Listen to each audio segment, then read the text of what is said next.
We started our scoping visit with Site A, which is on the east coast of Dhonchi Island.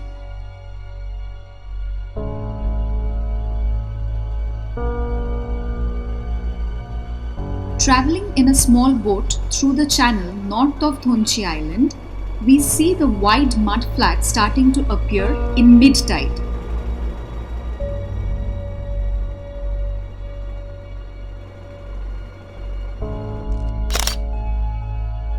While trying to navigate through this shallow terrain, our boat got stuck. The skilled boatmen managed to navigate us out to safety. The next morning, we tried scoping Site A again in high tide. In the expanding stretch, burnt mangroves were seen which were caused as a result of salt spray during Cyclone Amphan. Fishing lines followed by fishing boats were seen close to the edge of the mangroves. Boats were also seen docked within the mangroves.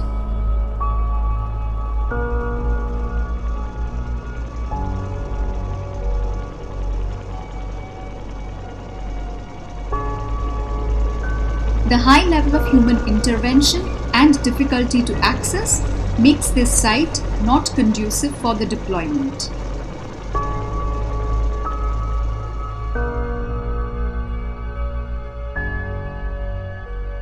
After Site A, we travelled in the big boat to Site E, which is the east coast of G-Plot.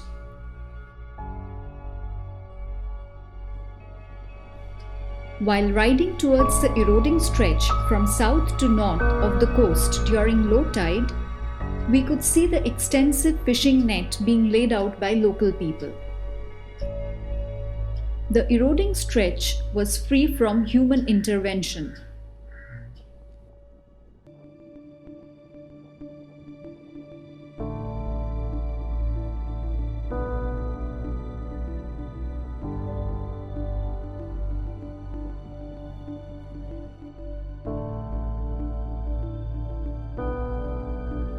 However, upon reaching the junction of the eroding and expanding stretches, boats could be seen docked, followed by the presence of a jetty, huts, and an embankment.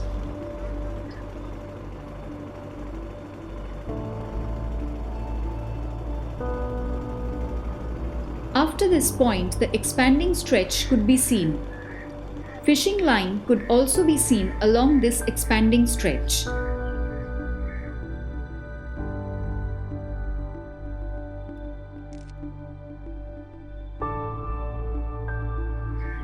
The very high level of human intervention in this area does not make this a conducive site.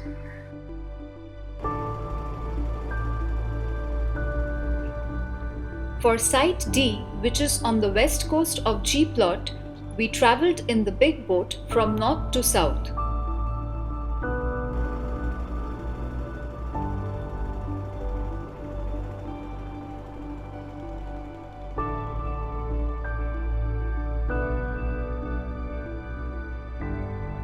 Fishing activity was rampant in and around this site.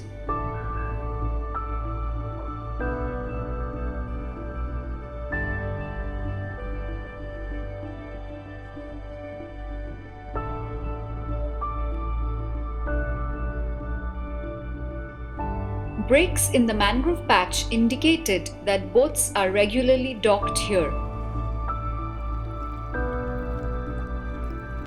This site was chosen for testing the hardness or softness of the coast. The 5 feet long L-angle profile was used, and about 2 feet of the metal prop went in the coast without any hammering. Then the rest of the rod was hammered in.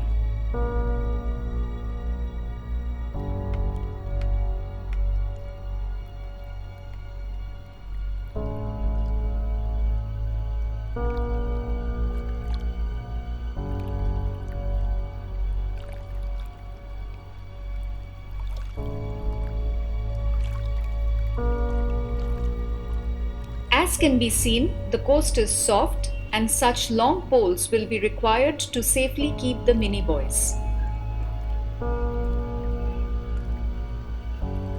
This site too is not suitable for deployment because of human intervention.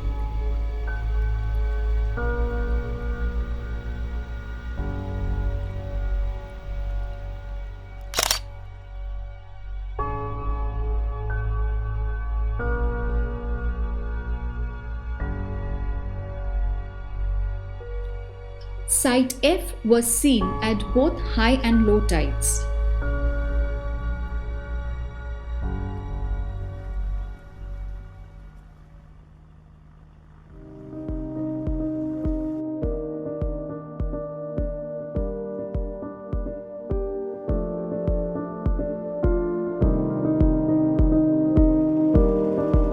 The expanding and eroding edges could be observed during the low tide.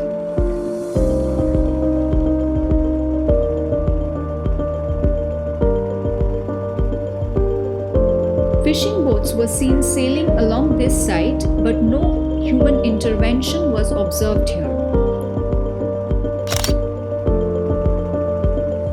However, a crocodile was spotted at this site.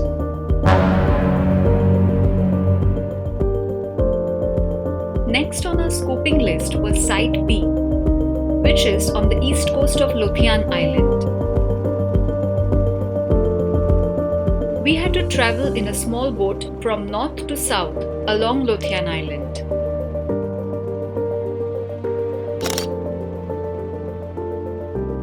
The area is shallow and thus travel is possible only during the high tide. The expanding edge could be seen, but the exact transition location between the expanding and eroding edges of Site B could not be accessed owing to cloudy weather and the tidal conditions. Based on previous experience of working in this area, one needs to travel during high tide in the small boat and wait for the low tide to deploy the loggers. No human intervention was spotted around this area.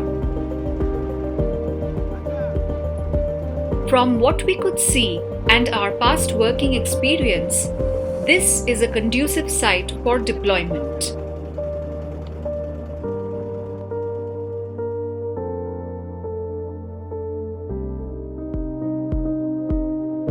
Site C, which is the west coast of the Lothian Island, could be seen from the big boat itself.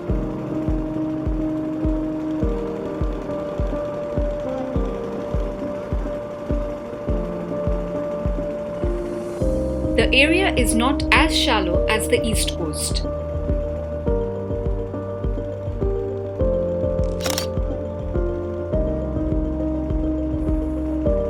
The expanding and eroding stretches could be easily differentiated.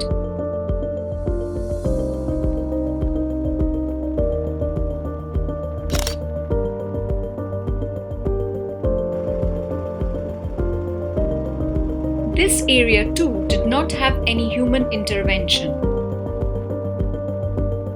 This site looks conducive for deployment.